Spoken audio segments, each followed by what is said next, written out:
Hi there, this is Joe here from Superbly Supernatural, here today on the 53rd anniversary of the Staines crash disaster. Right behind me is the field where the plane plummeted nearly vertical 53 years ago in about 13 minutes time.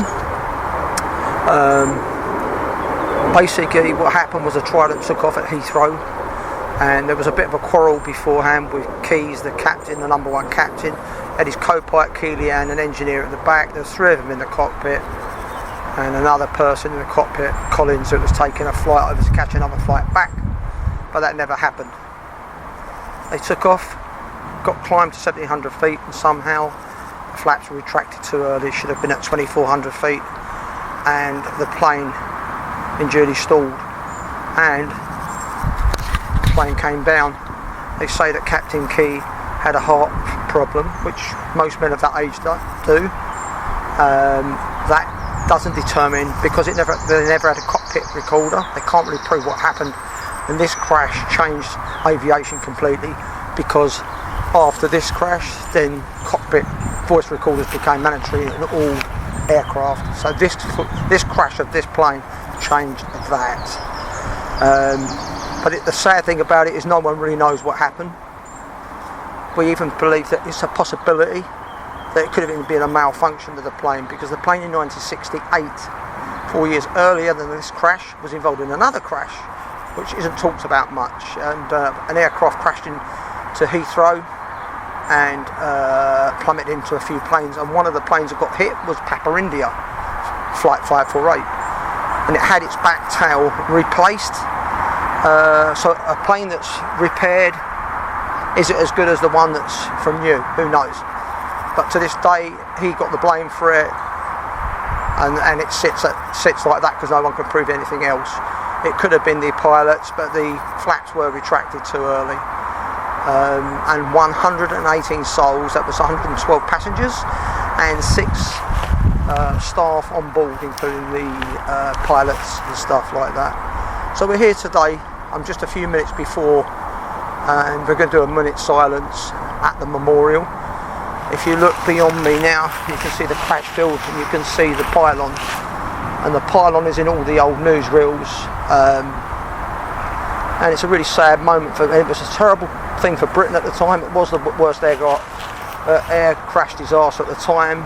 Lockerbie took over from that, but of course that was different.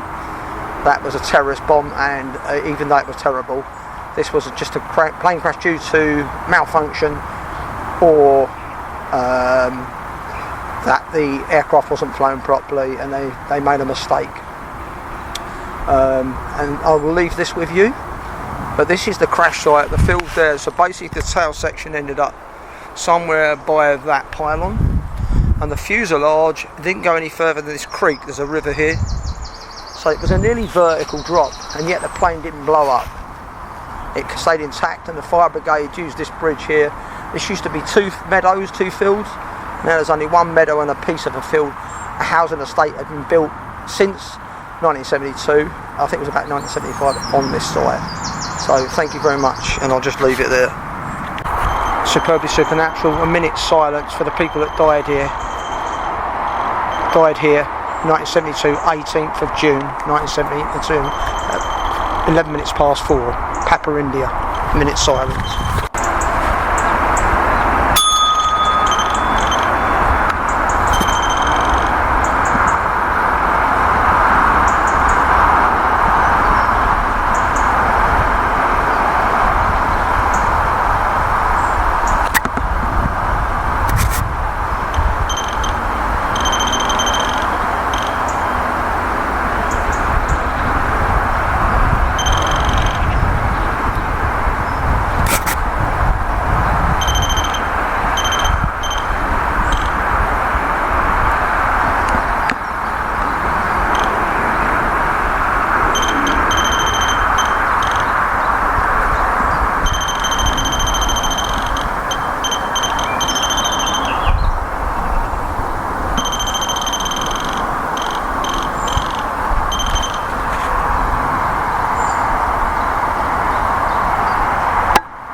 silence is over. That's in respect for the 118 souls that died here in 1972, 18th of June, at 11 minutes past 4 in the afternoon. Plane crashed and plummeted into the side here. Thank you very much, everyone.